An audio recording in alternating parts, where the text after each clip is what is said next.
जयपुर से अहम खबर है। विश्व संग्रहालय दिवस है आज। विश्व संग्रहालय दिवस पर पुरातत्व विभाग के पर्यटकों को सौगात है। पर्यटकों और स्मारकों एवं संग्रहालयों में उन्हें निःशुल्क प्रवेश आज दिया जा रहा है। तो विश्व संग्रहालय दिवस आज और इस खास मौके पर, खास दिन पर विश्व संग्रहालय दिवस है, तो पुरातत्व विभाग ने भी पर्यटकों को सौगात दी है। पर्यटकों को स्मारकों एवं संग्रहालयों में निःशुल्क प्रवेश आज दिया जा रहा है।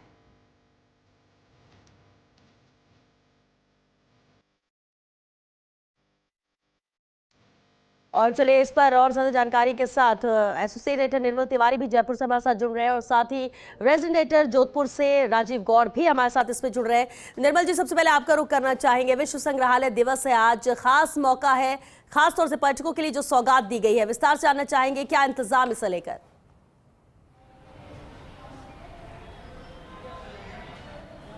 श्वेता, विश्व संग्रहालय दिवस की आपको भी बहुत शुभकामनाएं और हमारे तमाम दर्शकों को बहुत शुभकामनाएं। देखिए, हमें हमारे अतीत से जुड़ने के लिए, हमारे इतिहास को जानने के लिए संग्रहालय से बढ़िया कोई स्थान नहीं होता, कोई जगह नहीं होती। और चूंकि आज तो विश्व संग्रहालय दिवस है, यानी हमें हमारे अतीत से, हमारे इतिहास से जोड़ने का दिन है, तो निश्चित तौर पर एक बड़ा दिन इस मायने में भी, क्योंकि राजस्थान के अंदर जो पर्यटक हैं आज उनको तमाम जो स्मारक और संग्रहालय हैं उनके अंदर प्रवेश निःशुल्क दिया गया है। आप देख सकते हैं पर्यटकों की टोली लगातार, श्वेता, यहाँ पहुँच रही है। हालांकि गर्मी बहुत तेज है, 44 डिग्री से ज़्यादा इस समय तापमान में, तो ऐसे में जो उम्मीद की जा रही थी कि बहुत ज़्यादा पर्यटक यहाँ दिखाई देंगे, वैसा तो कुछ नज़र नहीं आ रहा है। लेकिन हाँ, जो भी पर्यटक आ रहे हैं उनको निःशुल्क प्रवेश दिया जा रहा है। आप देखते हैं उनके मस्तक पर तिलक लगाकर हम हमारी भारतीय परंपरा के अनुसार उनका स्वागत कर रहे हैं। अंदर वो जाएंगे तो अपने इतिहास से भी वो अपने आप को साक्षात करेंगे, क्योंकि राजस्थान को तो कहा जाता है ना कि धरोहर का प्रदेश है, विरासत का प्रदेश है।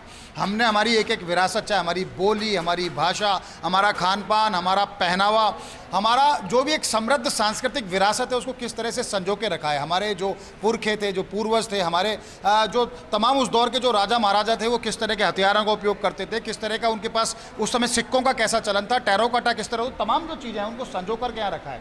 यहाँ आप देख सकते हैं, ये पुरातत्व विभाग की महिला कर्मी भी हैं, ये भी यहाँ सबको तिलक लगाकर स्वागत करिए। कितने पर्यटक आ रहे हैं और किस तरह से स्वागत सत्कार चल रहा है, बताइए। अच्छे से चल रहा है। अच्छा चल रहा है। कितना पर्यटक आ जाओगे अब तक? काफी आगे। कमाल। देखिए, चूंकि श्वेता, जैसे मैंने पहले भी कहा, चूंकि गर्मी का दौर है, लेकिन फिर भी जैसे जैसे दिन चढ़ रहा है पर्यटक यहाँ पहुँच रहे हैं, क्योंकि राजस्थान के इतिहास को हर एक जानना चाहता है। यहाँ कुछ पर्यटक, कहाँ से आए हैं आप? झारखंड से। क्या देखा अभी तक? अभी कुछ देखा नहीं, जाके देखना। आज तो विश्व संग्रहालय दिवस है, तो प्रवेश भी निःशुल्क है। कैसा महसूस कर रहे हैं और क्या कहेंगे इस पर? बहुत अच्छा महसूस हो रहा है। कैसा निर्णय है ये अपने इतिहास को जोड़ने के लिए जिस तरह से निःशुल्क प्रवेश रखा गया है? बहुत बढ़िया, बहुत बढ़िया निर्णय है। देखिए, अभी अंदर जाएंगे तो श्वेता, यहाँ पर तो मिस्र की मम्मी जो तूतू है, उसकी भी यहाँ पर मम्मी यहाँ रखी हुई है। उसको बताते कि कैसे उसको संजोता था, संरक्षण किया जाता था। प्राचीन मिस्र के अंदर किस तरह से इस तकनीक को उपयोग लिया जा सकता है। टेराकोटा, बहुत सारे सिक्के हैं जिसमें चांदी, सोना, ताम्र, पत्थर के जो सिक्के हैं वो यहाँ पर तमाम मौजूद है। इसी बीच कुछ और जो पर्यटक हैं, छोटे छोटे नन्हे पर्यटक भी आप देख रहे हैं, वो अंदर जा रहे हैं, तो वो भी अपने इतिहास से इस रूबरू होने की कोशिश करेंगे, साक्षात करने की कोशिश करेंगे कि हमारे जो योद्धा थे, जो शूरवीर थे राजस्थान के, उनका किस तरह के उनके शस्त्र हुआ करते थे, किस तरह का उनका पहनावा था। और यहाँ पर बहुत सारी ऐसी प्राचीन मूर्तियाँ, स्कल्पचर भी हैं, क्योंकि अगर अल्बर्ट हॉल की सीधे तौर पर बात करते हैं श्वेता, तो यहाँ करीब 20,000 से ज़्यादा ऐसी पुरातात्विक सामग्री है, लेकिन चूंकि जगह सीमित है तो उसमें 2,000 के करीब ही सामग्री को प्रदर्शित किया गया है। इसमें अंदर जब हम देखते हैं तो इसमें योगासन की भी एक तकनीक को दिखाने की कोशिश की है। मैं अंदर भी आपको बताऊंगा कि किस तरह से उस तकनीक का इस्तेमाल किया जाता था, और यहाँ पर किस तरह से स्कल्पचर को देखो, उनका रासायनिक संरक्षण करके उनको दिखाने की कोशिश की। अंदर आपको थोड़े पर्यटक यहाँ पर नजर आएंगे। देखिए, ये पूरा माहौल यहाँ जिस तरह के हमारे जो ये वो सेक्शन है श्वेता, जिस सेक्शन के अंदर जो प्राचीन जो जिस तरह से जो रसोइयाँ होती थी, उसमें बर्तन किस तरह से होते थे, राजा महाराजा किस तरह के बर्तनों का इस्तेमाल करते थे, वो तमाम चीज़ें यहाँ पर प्रदर्शित की गई हैं। यहाँ देखिए, ये वाश बेसिन उस जमाने का मैं दिखाने की कोशिश करूँगा। ये अष्ट धातु और पीतल का बना वाश बेसिन, जो किस ज़बरदस्त तरीके से उसको तैयार किया गया, उसमें कारीगरी देखने को मिलती है। आप दूसरे भी आपको सेक्शन में इधर दिखाने की कोशिश करेंगे, तमाम जो पर्यटक यहाँ पर पहुँचे हैं। देखिए, ये वो तमाम जो सेक्शन जिसमें ये पूरी जो ढाल जिनका उपयोग किया करते थे, उनमें भी किस तरह की नक्काशी, किस तरह की कारीगरी हुआ करती थी, उसको भी यहाँ पर प्रदर्शित किया गया है।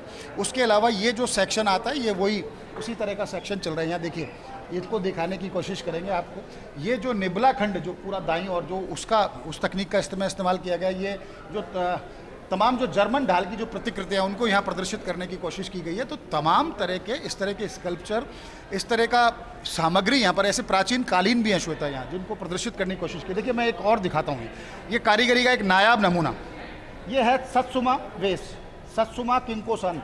इसमें जिस तरह की तकनीक का इस्तेमाल किया था, उन तमाम वहाँ के जो भिक्षु हुआ करते थे, बौद्ध भिक्षु, उनको भी यहाँ इसको दिखाने की कोशिश की गई है कि इसमें उसमें प्रदर्शित किया। उसके अलावा छोटे छोटे दूसरे बर्तन भी हैं। और देखिए यहाँ चूँकि पर्यटक बाहर से आते हैं तो लगातार कोशिश करते हैं, बात भी करने की कोशिश। कहाँ से आए हैं आप लोग? उदयपुर से, उदयपुर राजस्थान। क्या क्या देखा अभी, कैसा? आज तो विश्व संग्रहालय दिवस है, निःशुल्क प्रवेश दिया गया, क्या कहेंगे?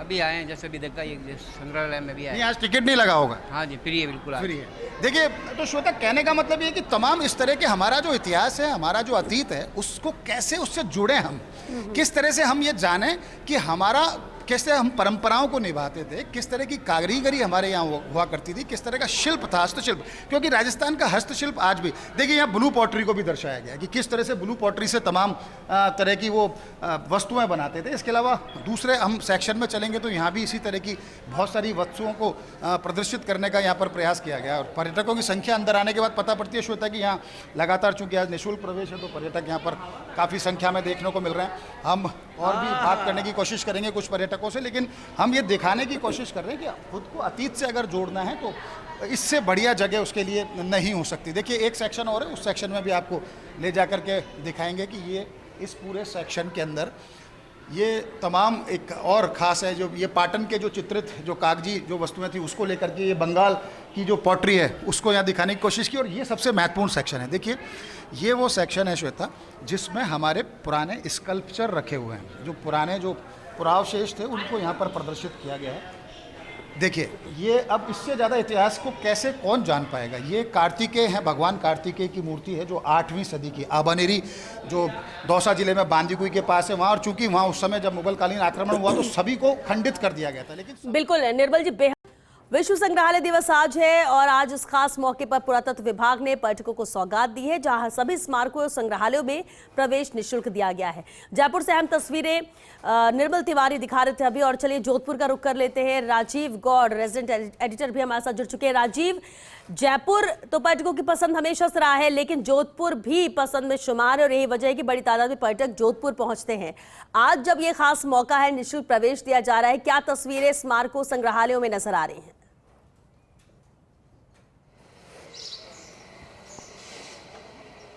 देखिए निश्चित रूप से हर साल की तरह इस साल भी विश्व संग्रहालय दिवस पर निःशुल्क प्रवेश है, लेकिन आज थोड़ी गर्मी ज़्यादा है, करीब 43 डिग्री तापमान इस वक्त जिस तरह से नोटिस किया गया है। फिलहाल पर्यटक तो नहीं पहुंच पाए हैं। देखिए 6 महीने पर्यटक आते हैं, 6 महीने नहीं आते हैं। खास तौर पर मौसम थोड़ा खुशनुमा होता है, सूचनाएं पहले आती है तब तो आ जाते हैं। लेकिन पुरातत्व विभाग की ओर से पूरी व्यवस्था है वहाँ पर की गई है, निःशुल्क वहाँ पानी की व्यवस्था की गई है। उसके अलावा देखिए जोधपुर में अगर संगीत नाटक अकादमी का एक संग्रहालय है, एक ही पुरातत्व का है, उमेदवन पैलेस का, मेहरानगढ़ के संग्रहालय बड़े चाव से देखते हैं। राजस्थान की सांस्कृतिक राजधानी जोधपुर की तमाम जो इतिहास है, राजाओं का, महाराजाओं का, कला का, संस्कृति का, भोजन का, किस तरह का इतिहास रहा है, युद्ध का, तो सारी जो पहले भोगेश्वर भगवान राम जोधपुर आए थे, तो एक एक कड़ी से कड़ी जोड़ करके उनमें प्रदर्शित की गया, जिसका पर्यटक लाभ उठाते हैं। लेकिन आज थोड़ी पर्यटकों की आवक नहीं के बराबर ही, क्योंकि इस वक्त गर्मी के जो मई जून का जो महीना होता है उससे पर्यटक बचते हैं। और देखिए कि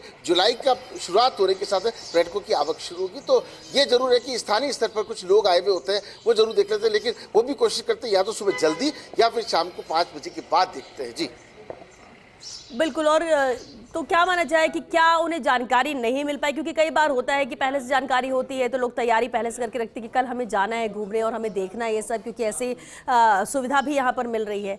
या वाकई में गर्मी इतनी ज़्यादा हावी है राजीव, इस वजह से ही लोग निकल नहीं पा रहे हैं चाहकर भी?